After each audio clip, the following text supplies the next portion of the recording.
প্রায় ৯,০০০ কর্মী ছাঁটাইয়ের ঘোষণা মাইক্রোসফটের। পুনর্গঠনের পথে টেক জায়ান্ট। বিশ্ববিখ্যাত প্রযুক্তি প্রতিষ্ঠান মাইক্রোসফট আবারও ব্যাপক কর্মী ছাঁটাইয়ের ঘোষণা দিয়েছে। এবার প্রতিষ্ঠানটি প্রায় ৯,০০০ কর্মীকে বিদায় জানাতে চলেছে, যা সাম্প্রতিক বছরগুলোর মধ্যে মাইক্রোসফটের অন্যতম বড় ছাঁটাই সিদ্ধান্ত। এই ঘোষণা প্রযুক্তি বিশ্বে আলোড়ন তুলেছে এবং নতুন করে কর্পোরেট পুনর্গঠনের আলোচনায় আগুন জ্বালিয়ে দিয়েছে। মাইক্রোসফট কর্তৃপক্ষ জানিয়েছে, এই কর্মী ছাঁটাই মূলত কোম্পানির আভ্যন্তরীণ কাঠামোকে আরও দক্ষ ও চটপটে করার প্রয়াস। বিশেষ করে এআই এবং ক্লাউড প্রযুক্তিকে ঘিরে ভবিষ্যৎ পরিকল্পনা বাস্তবায়নের অংশ হিসেবেই এই পদক্ষেপ নেওয়া হচ্ছে। প্রতিষ্ঠানটি মনে করেছে, ম্যানেজমেন্ট স্তরে কম সংখ্যক স্তর রেখে দ্রুত সিদ্ধান্ত গ্রহণ ও উদ্ভাবন সক্ষমতাকে জোরদার করা সম্ভব হবে। এই ছাঁটাইয়ের সবচেয়ে বড় প্রভাব পড়েছে এক্সবক্স গেমিং ইউনিট এবং সেলস ও মার্কেটিং বিভাগে।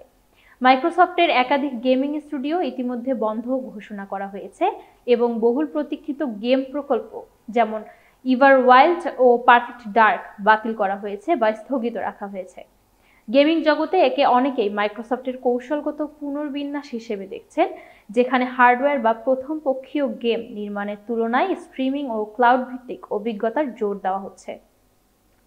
এদিকে সেলস বিভাগের পুনর্গঠনের আওতায় বহু মিড লেভেল ম্যানেজার ও প্রচারকর্মী ছাঁটাই ঘোষণা হয়েছে। মাইক্রোসফট বলছে, এটি দ্রুত প্রতিক্রিয়াশীল বিক্রয় কাঠামো তৈরি এই রদবদলের লক্ষ্য। উল্লেখযোগ্য যে রেডমন্ডের সদর দপ্তরেই এ ছাঁটাইয়ের আওতায় পড়েছেন অন্তত ৮৩০ জন কর্মী। মাইক্রোসফটের প্রধান নির্বাহী সত্য নাডেলা এই পদক্ষেপকে ভবিষ্যতের প্রস্তুতি হিসেবে ব্যাখ্যা করেছেন। তার মতে, বিশ্বব্যাপী প্রযুক্তিগত রূপান্তর এই সময় কোম্পানিকে অবশ্যই সিদ্ধান্ত গ্রহণে আরও গতিশীল হতে হবে। তিনি বলেন, আমরা কেবল বর্তমান চাহিদার সাথে মানিয়ে নিচ্ছি না, বরং আগামী দশকের জন্য নিজেদের প্রস্তুত করছি। তবে এই ছাঁটাইয়ের সিদ্ধান্তে সমালোচনারও মুখোমুখি হতে হয়েছে মাইক্রোসফটকে।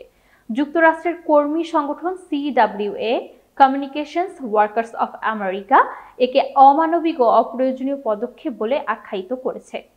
সংগঠনটি বলছে, যখন কোম্পানিটি রেকর্ড পরিমাণ মুনাফা অর্জন করছে, তখন এমন গণছাঁটাই শুধুই কর্মীদের জন্য নয়, কর্পোরেট নৈতিকতার জন্যও হতাশাজনক বার্তা দেয়। প্রসঙ্গত, মাইক্রোসফট সম্প্রতি ঘোষণা দিয়েছে যে এআই অবকাঠামো নির্মাণে তারা আগামী বছরগুলোতে প্রায় $৮০ বিলিয়ন বিনিয়োগ করবে। শুধু এ বছরেই এআই সেবা চালুর মাধ্যমে প্রতিষ্ঠানটি প্রায় $৫০০ মিলিয়ন খরচ সাশ্রয় করতে পেরেছে। এরই প্রেক্ষিতে নতুন প্রযুক্তি খাতে জোর দিতে গিয়ে ঐতিহ্যবাহী বিভাগগুলোর কর্মী সংখ্যা হ্রাস করা হচ্ছে বলে ধারণা বিশ্লেষকদের। এই ঘটনা প্রবাহে মাইক্রোসফটের শেয়ার মূল্য অল্প স্বল্প ওঠানামা করলেও বাজারে সামগ্রিক আস্থা রয়ে গেছে। তবে প্রযুক্তি জগতে কর্মসংস্থানের নিরাপত্তা ও ভবিষ্যৎ নিয়ে নতুন করে অনিশ্চয়তা তৈরি হয়েছে বলে মনে করছেন অনেকেই।